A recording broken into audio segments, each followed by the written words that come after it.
Morning! Welcome back. Hope you're well. We forgot to look what the date was. 23rd of June. So Monday the 23rd of June, start of the week again. Spreading. So we got the mulching, contract mulching done yesterday afternoon. Got the mulch back this morning and blown down.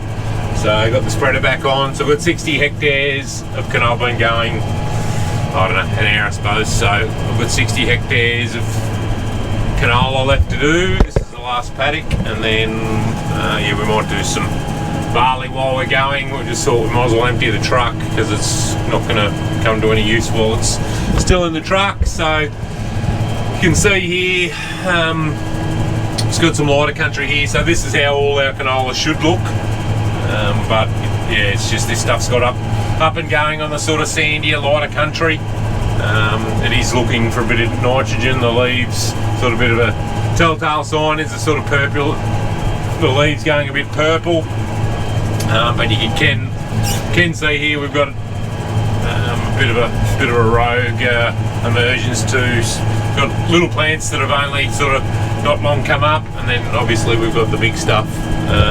Seems to this paddock, I had a bit of a muck up in here. We had left the stubble here at sowing time, and we had a bit of trouble getting through it. We had a few balls of rubbish and that, and I actually came in here one day with all good intentions to burn the piles of rubbish, and ended up burning half the paddock. So here where we are now, there's the stubble got burnt off it by accident, and then we've got the rest of the paddock that's got stubble on it, and the crops, you know, it's not like this.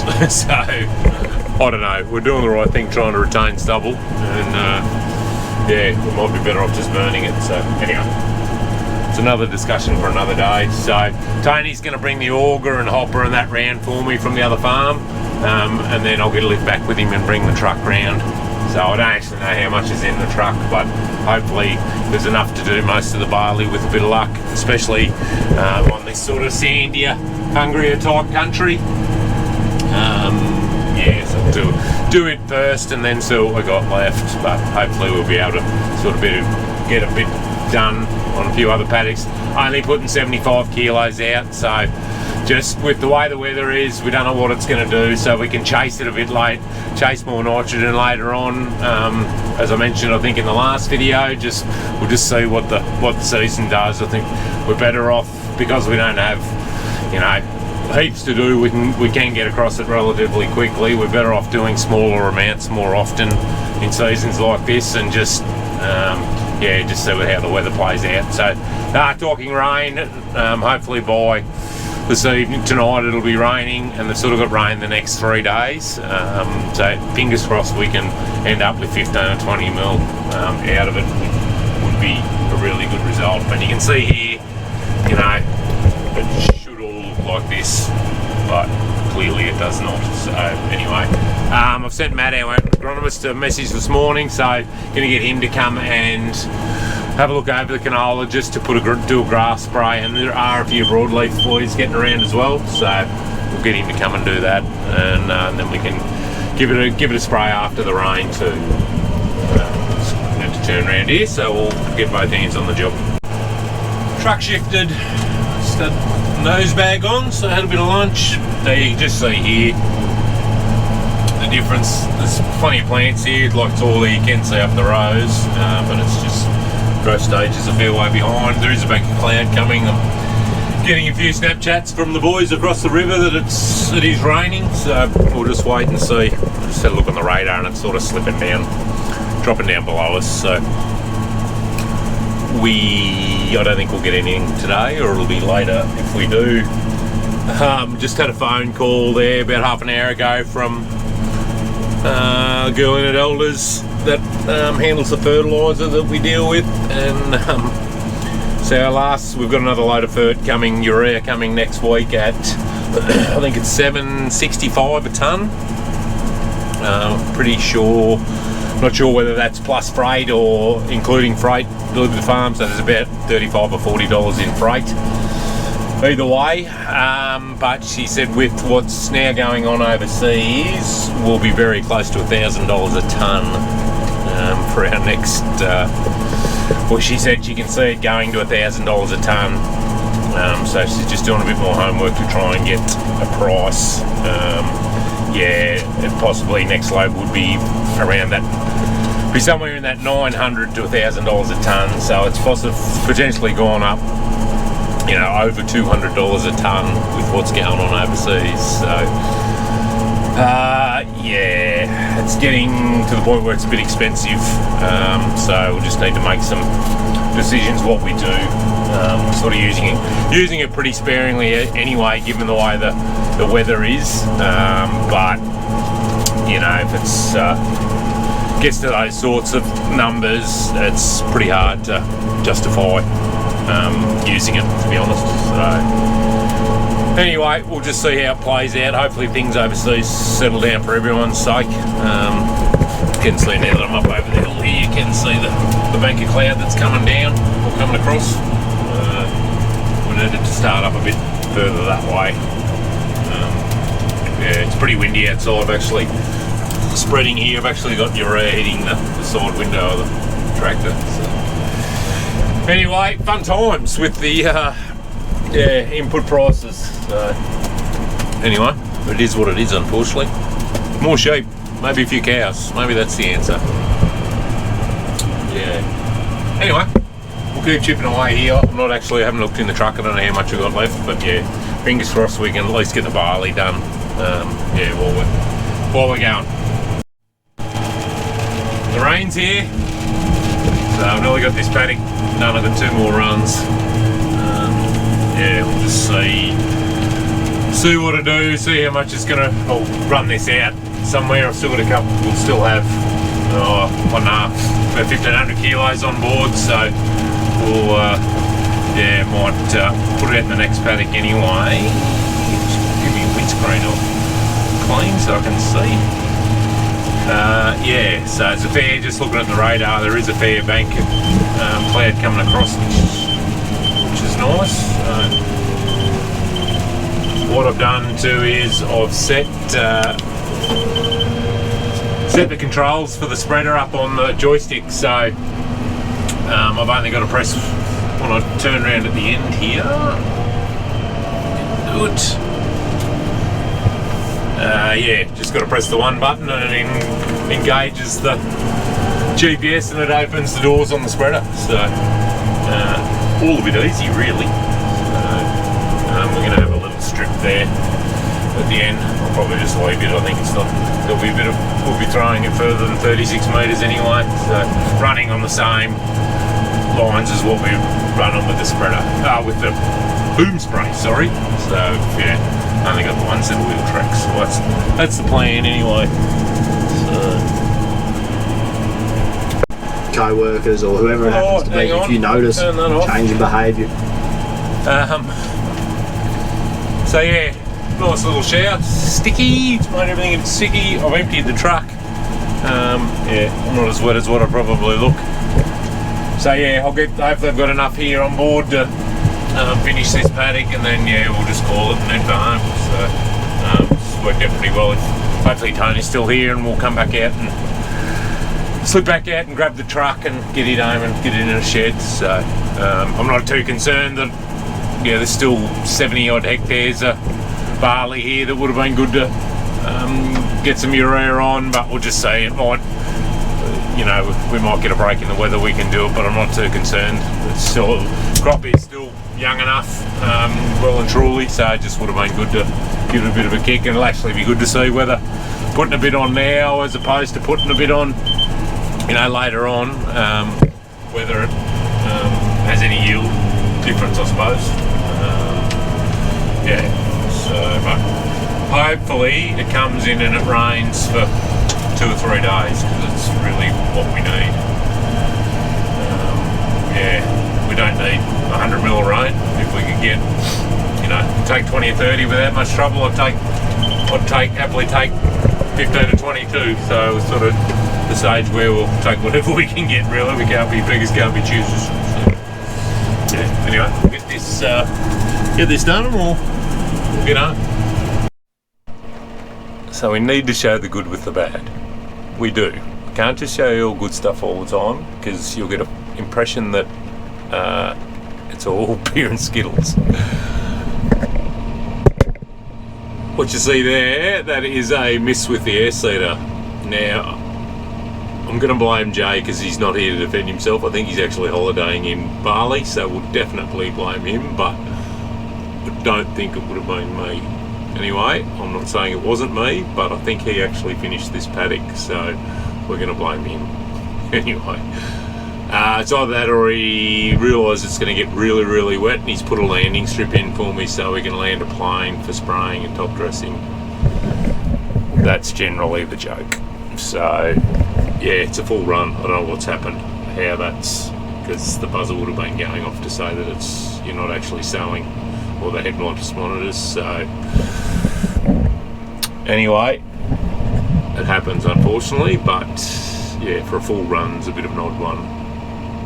Yeah, but I've only just discovered it now, spreading in the next paddock. So we'll just see. We do have to hook the air seeder back up again, whether we, and I do have a bit of seed there, whether we duck back out and sow it or we just leave it alone. It's probably just easier to leave it alone, and if any weeds come up, we just bring the buggy out with the little boom on the back and spray it out. So anyway, fun and games. Not to worry, nearly finished here. Alright, we're back at home. I'm just going to bring it, put it here, just going to give it a wash out because it's a bit ordinary inside, and I loaded it before in the rain and everything's a bit stuck and crap. So one thing that's happened, I don't know how, but I've lost a couple of bolts out of the bottom step. Got out earlier on today, got out the back, the first loader, went out there, went to hop out to open the gate, and yeah, stood on the bottom step and landed flat on my face, and I've missed it a couple of times since. Actually, I just did it then when I hopped out of the tractor, so I did have a zip tie. It was covered in mud and bent round, so I did have a zip tie there just holding it up, so it didn't get torn off. So yeah, we'll have to fix that up, but as you can see, we're pretty muddy and sticky, so the fire unit there, we'll give it a wash off and get it in the shed, and by then that'll probably do. I don't think I'll get out tonight to get that truck as much as I probably need to, because the more it rains, it'll make a mess of the road getting it back home. Anyway, we'll wash a bit of mud off it. Morning. We've had rain. What do we got here? Where is it? 10 mil. Better than a poke in the eye. So, I don't reckon, I can't remember a night where there was so much in the middle of winter. The sun's really bright.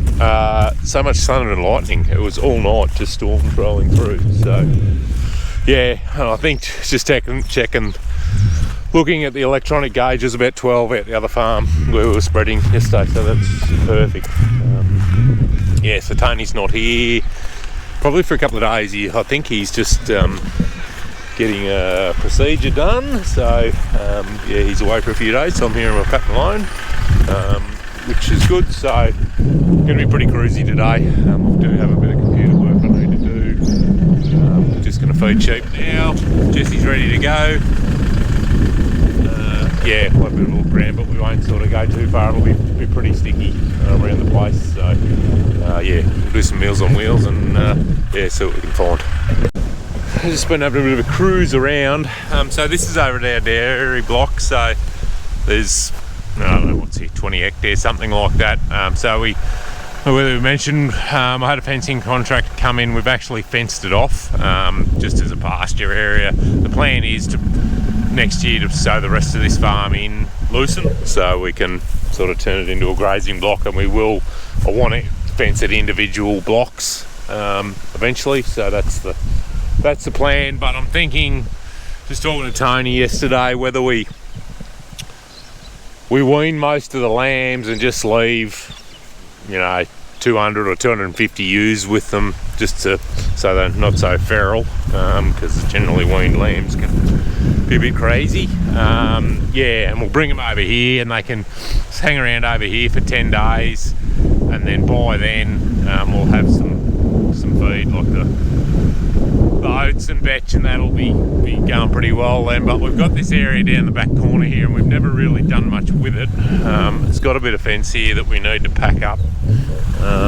It hasn't been cleaned up, but it's got a heap of dead burrs in here.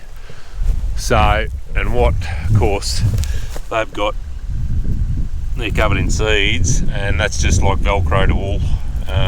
So yeah, and they end up cutting them all over the place. So what we'll have to do is, or what I'm thinking we'll do is bring the baby fent over with a little yellow disc, and we'll plough all this up and just bury it all. And then there's, I don't know why it's like the way it is, but there's a bit of an old dam. Sorry for the wind. It's a bit of an old dam and that here. So what I'm thinking, we might even bring the tractor and bucket over and just level all this area off. It doesn't need to be like this, just so we can get in and manage it a bit better. Yeah, because it's basically dead, a bit of dead ground at the moment. I've never really come in here, to be honest. So, but yeah, there's a bank of dirt here, and you wouldn't know what you're likely to find buried in here. But yeah, level all this bank off, and but if we come in with a little tractor first and just chop it all up, like there's even a bank there along the fence. I'm not too sure what purpose it serves actually. Yeah, anyway, so, but yeah, because when the water runs off these bays, it actually runs around where the ute is there with the dogs. It runs around and then round into the recycle. So, yeah, we'll something else to do. But while it's a bit damp and that, I've need to make up some gaps. We put big 12-metre gaps at the end of each fence, so we're just gonna get some what they call ring lock or whatever, which is just mesh, and we'll just make some temporary gaps rather than swinging gates. Just wanted big gaps like that so we can still get machinery in here and that sort of stuff when we need to. So get out of here without getting covered in burrs. But yeah, we're still chasing the legacy of the previous owners, unfortunately. Anyway, but yeah, we need to, we spent a fair bit of time over on the new block cleaning it up and getting fences packed up. We need to spend a couple of weeks over here and get this stuff all cleaned up. Dogs are happy, they're out and about. Little berry.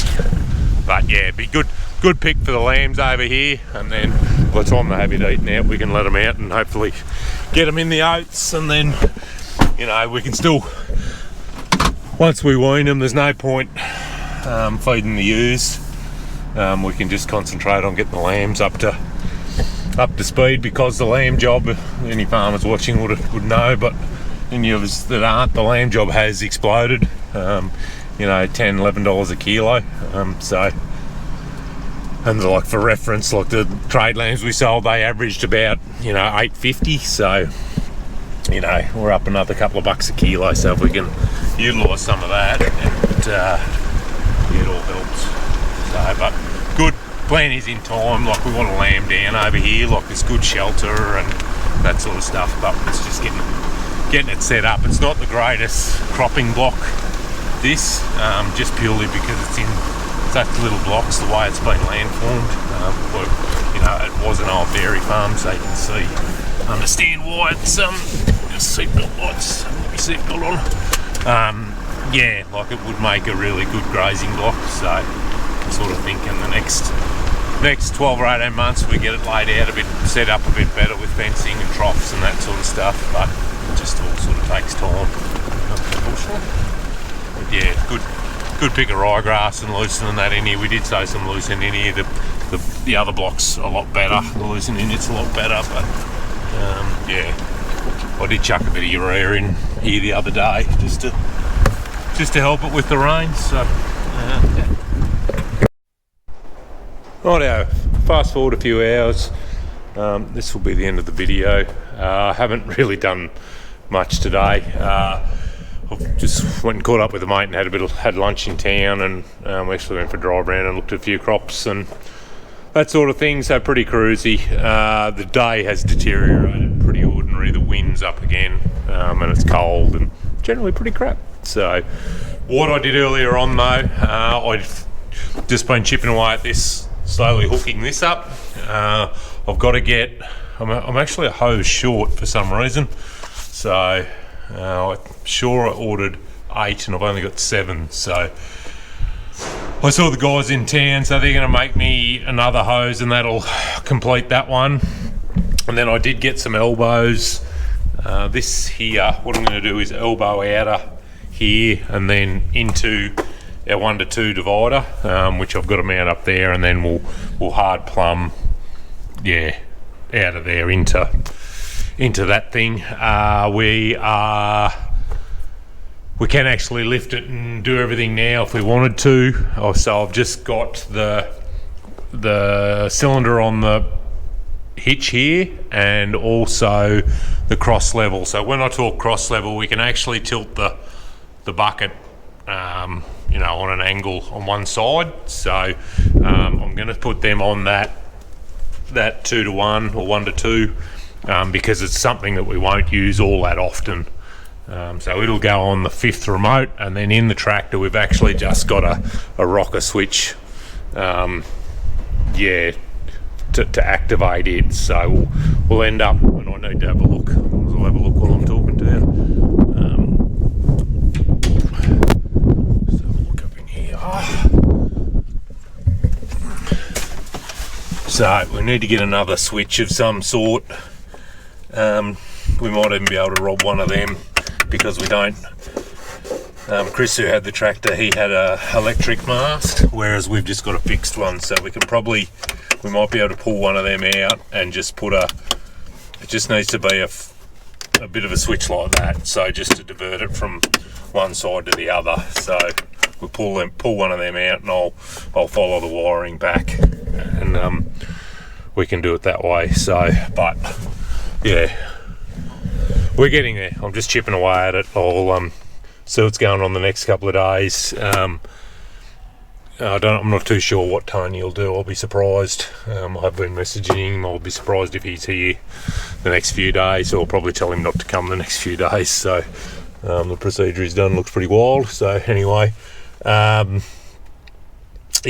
So that's about where we're up to. We'll just see what the weather does there. Talking more rain tomorrow. So if it, I don't know whether I mentioned it or not, the hoses I'm getting made up there, they've got to order fittings in, so I'm not actually 100% sure when I'll have those hoses. So, but we can mount that valve up and close that up. We can mount the valve up and get something organised here. They would probably be alright the way they are, but I think I'd prefer whether we bring something up off here or hang something up off the tractor on a spring type setup just to support them a bit. So and then that's these things that we need to wrap up and put in a box somewhere out of the dirt and crap. So yeah, still a bit of stuff. Like I've just got to get power for the auto greaser for the bucket that's full of grease, and I think it runs to just like the trailer. It's plumbed into the trailer plug, so we're actually about a foot short. I don't know actually how that worked, but anyway, given it's come off the same, this bucket was actually on a 600 Steiger, so I don't know how that's worked, why that's short, but anyway, that is what it is. Yeah, all right, bit of everything on this one over a few days. So yeah, all right. Thanks again for watching. Sorry, a bit of a mind blank there. Yeah, thanks for watching. See you next time. Bye bye.